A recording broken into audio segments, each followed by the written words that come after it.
পাঠ করছি সৈয়দ শামসুল হকের পরাণের গহীন ভিতর।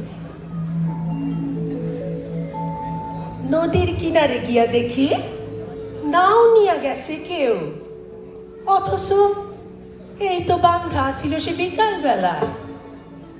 আমারে অস্থির করে, বুঝি না কেমন খেলায়।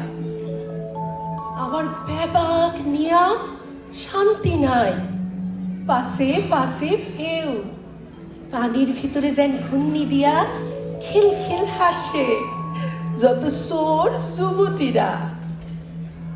গ্রামের শেষ সীমানায় বটের বৈরাগী চুল, মেঘে সিল হারায় হারায়, বুকের ভিতরে শেষ দিয়া সন্ধ্যা হাটে আশেপাশে।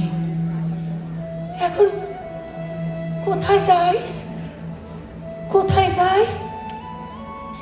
এইখানে বড় শুনশান। মানুষের দুঃখ আছে, আছে, জগতের আছে কিনা জানি না। জগৎ এমন ভাবে হয়ে যায় হঠাৎ অসিনা, মনে হয় আমার থিকাও একা বৃক্ষের পরাণ, আমার থিকাও দুঃখী যমুনা নদীর কিনার।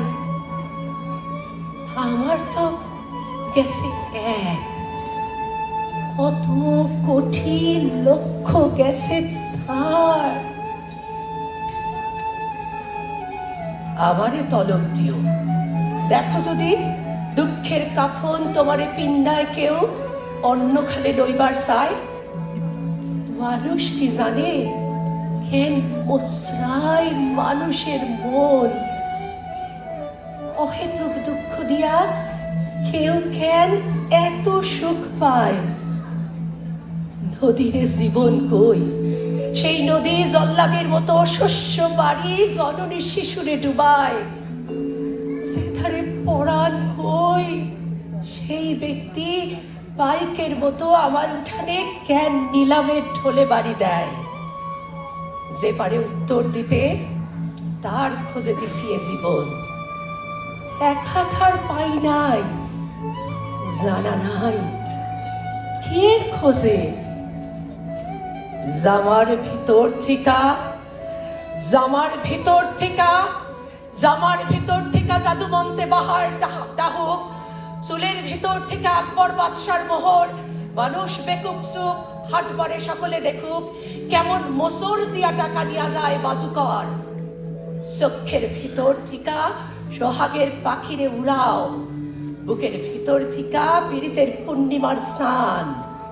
হ হ, নিজেই তাজ্জব, নিজেই তাজ্জব। আমি একদিকে যাইবার চাই, অথচ আর একদিকে খুব জোরে কেউ দেয় চাঁদ।